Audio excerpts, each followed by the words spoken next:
stylists, relatively new shiny Nikki player here. Today we will go over the story of the most recent event and then do some polls in the pavilion. So stay tuned.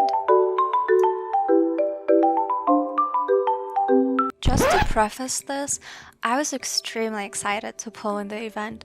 Being somewhat new to the game and having really few items does that to you. But I've decided to hold myself back and read the story first, so here's the semi-abridged version of it. Kawaii. Right off the bat, we find ourselves in the Asia tribe, where we get to feast our eyes on the lush floral view and get to feel the gentle breeze caressing our skin, and all that good stuff. All of a sudden, Momo is whisked off into Yisu's arms. Sorry for the dramatics, because I guess he's irresistible that way, and she lets us know that we've reached our destination. Nikki takes in the view before her and finds herself mesmerized by the blooming oasis she did not expect the place to be. Yisu informs us that life in the Asia tribe is not as harsh compared to the other tribes who seem to be suffering from drought. Nikki then questions whether it's much more prosperous here due to the rumored sacred tree found in the area. Surely Snarly Momo pipes in with his Tribal totems? Do you mean that? I joke, we worship cats in this place, but Momo isn't one, so it's all good. As we make our way, there are tree branches, some which are full of foliage while others are barren, and they seem to be inserted into stone pile crevices, which Yisu pensively informs us are prayer towers, but she's still puzzled over why something that is meant to act as a ritual and plea for ending a disaster would be placed here at this moment in time. Nikki attempts to take a closer look, but is interrupted by a solemn voice who is revealed to be an Asia girl, stating that the golden balm isn't doing well and we shouldn't be disturbing the place. Her attitude does a complete 180 once she recognizes Yisu. She refers to her as the hawk-hunting brave, and rushes to thank her for coming to help them. Yisu asks the girl to lead them to the golden tree to take a look at what has got everyone so worried. Once there, we observe looming shadows coiling around the tree trunk, wherein the chief, priests and tribespeople are gathered and are semi-descending into panic. Apparently, there are two reasons for the shadows to have appeared. Either the tree has lost favor of God, or some outlandish power was cast to harm it. One way or another, we need to act fast.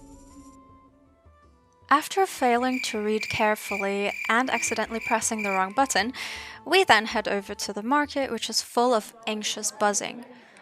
And commotion amongst people ensues as we find out that the priestess, who was able to cleanse the evil spirits from the tree before, has now also fallen ill. Of course, we get some uncalled for comments from the crowd, such as some believing her to have been sinful for missing some rituals, which hence perpetuated her illness. Everyone around starts nodding along like sheep, so firmly convinced that she is the one guilty of all the troubles that have plagued them recently, and some even go so far as to making her out to be a suspect. Bruh. This goes on for a while, with a little girl wanting to defend the priestess in the face of these stubborn onlookers, and that's where we step in. Yisu affirms that Priestess Rhoda couldn't be guilty as she is the chosen one who seeks to protect her people. Yisu also doesn't hesitate to put those who are slandering the priestess's good name in their place, and we love her for it. The little girl cheers up when she hears Yisu mention that we will do everything we can to save the sacred tree. With that situation somewhat under control, we now make our way to the priestess's home.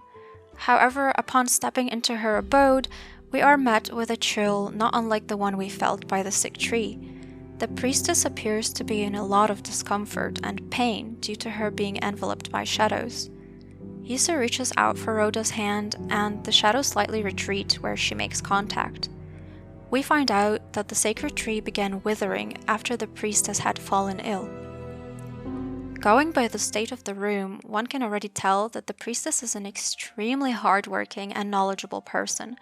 The lesser priestess does note that Rhoda was overcome with the need to look through ancient books right before having fallen ill. Yisu discovers a piece of paper which was in the priestess's hand this whole time. The paper contains drawings for some sort of secret ritual. There is a flicker of doubt in the lesser priestess's mind, but she states it would be better to take the paper to the priest from the quicksand shrine. So on we go. We finally get to meet the Asia priest with graying hair as he is well along in years, but no less lacking in devotion. Momo just carelessly calls him weird and scary, which is a bit rude. The priest does possess divine powers, seeing as after praying he is able to turn a withered bare branch into one with leaves, and announces that he has been waiting for us. Momo, please. What? Bruh. Moving on, we also learn that the tree is dying due to something evil that is feeding off of its life essence. Then we hand the paper that we found to the priest, but he is no less puzzled than the lesser priestess and reveals that this particular ritual allows one to transfer power from an external source to themselves, which starts painting a clearer picture in our mind of where this is going. Although we are told that a priest in the past had practiced such a ritual only to be driven to death by illness due to his inclinations, nonetheless, knowing the type of person Priestess Rhoda is, I believe it's safe to assume she was not practicing this for any personal selfish desires. The priest is also unfortunately no longer able to reverse the effects and heal the tree. Yisu decides to return to the golden tree where it is not doing too hot. Nikki asks Yisu how she can have so much faith in the priestess to be so sure that she did not do something prohibited, knowing full well that she had indeed practiced the ritual. In the hands of the right person, the ritual is not itself inherently bad, as Yisu explains, the whole moral and philosophical dilemma that we get here. There are 2 short paragraphs dedicated to describing Yisu's hand, which, I'm not complaining. After a bit of deliberating, it becomes pretty certain that the priestess was attempting to transfer the shadows infecting the tree to herself via the means of the ritual, which is a huge and altruistic sacrifice on her part. But given that the evil power stems from the abyss, there is only so much she can do, even for someone who is a virtuous mortal with a blessing. Then, with magic pew-pews... No, hold on. What is the equivalent of a pew-pew-pew? But for arrows, is it... Anyway, with some magical shoots from Yisu's divine bow... But the day isn't saved yet, for an evil spirit with fangs appears, refusing to relinquish. Not wanting Yisu to take on the evil spirit all alone, the tribespeople join in by praying in an effort to help, and we get to enjoy this cutscene, I guess. Everything turns golden blue and bright as the evil spirit completely dissipates. In the epilogue, everything is back to the way it should be, with the golden leaves once more adorning the tree. The golden balm is once more restored to its former gloriously beautiful state. Momo praises Yisu, which we shall let slide. Yisu gets a bit awkward at all the extra attention and the praises. Poor Yisu is also put on the spot when she is asked to dance for the tribespeople. She's not really given much of a choice, though. These people need to chill. And then we get the ever-iconic line of, "We will do everything and anything to return the favor, even if your wish is to marry my daughter." The chief ships it, okay? Rhoda and Yisu fanfics when? Rhoda comes in looking all stunning, blushing up a storm at the suggestion while she sings praises of Yisu's heroic deeds. I don't know, sounds to me like the fanfic is writing itself. Then I just casually whisk Yisu off for myself, let's skip over that. The celebration continues well into the night, and it is very bittersweet seeing the story come to an end. But we can at least admire this beautiful art and relish in the prose of the final paragraph. Yisu, the hawk-hunting brave, will forever be with this land, her faith unbent. She will be a savior of the future and a beacon in the long night. I enjoyed this story quite a bit. It was a good one.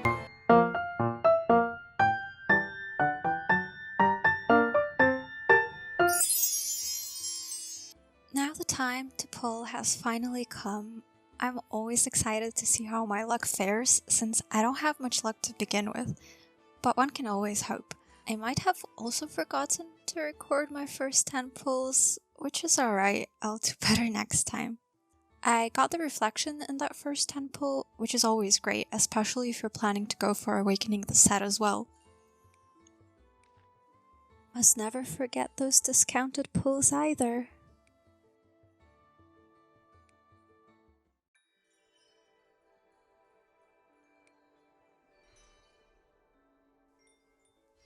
Aww, the puppy socks are adorable. And yeah, that's the thing with being a new player. You still get quite a bit of new items from the pavilion since you don't have the majority of them yet for the dupes to start rolling in that early on. And we only got one item from this set. Okay. So this is the 30th pull. Wow, an echo that early on. That's great, since I want to recolor Yisu's suit anyway. Oh sorry, forgot to share. Every little bit of rewards help.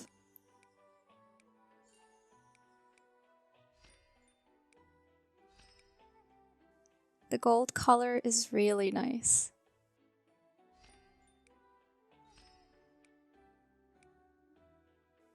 Okay, let me just have a look at everything that I'm missing. Lovely. I really like that shape. Oh, the kitty purse.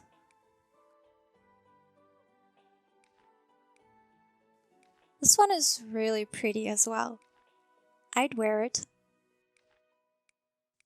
I think I like it? Question mark. And still have quite a bit of SR items that I need as well. Let's go! Pull number 40.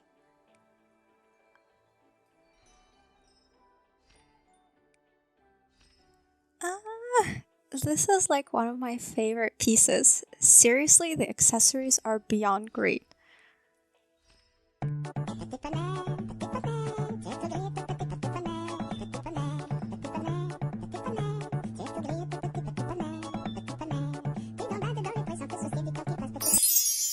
Okay, this was a great pull for the set items.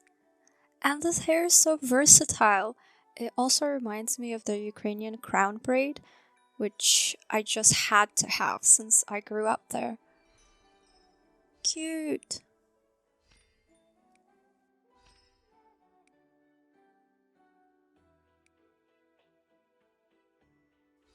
The crown and tambourine. It just makes me happy because it's so pretty. So, what am I missing? Ooh, should have probably bought less attempts since I might have overshot it.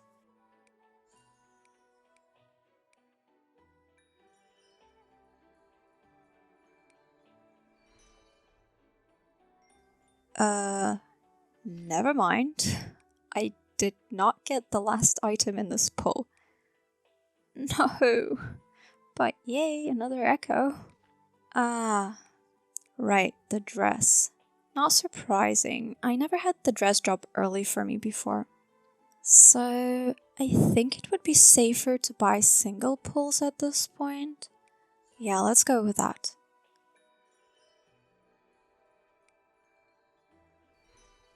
And there we go. 61 pulls for full completion. She's so pretty. Thank you so much for watching this far. Have a fantastic week and let me know your favorite set in Shining Nikki that we got so far this year. Please like, comment and subscribe if you enjoy this type of content. Bye bye. Oh baby, you are my shining star. 그대만 보여요.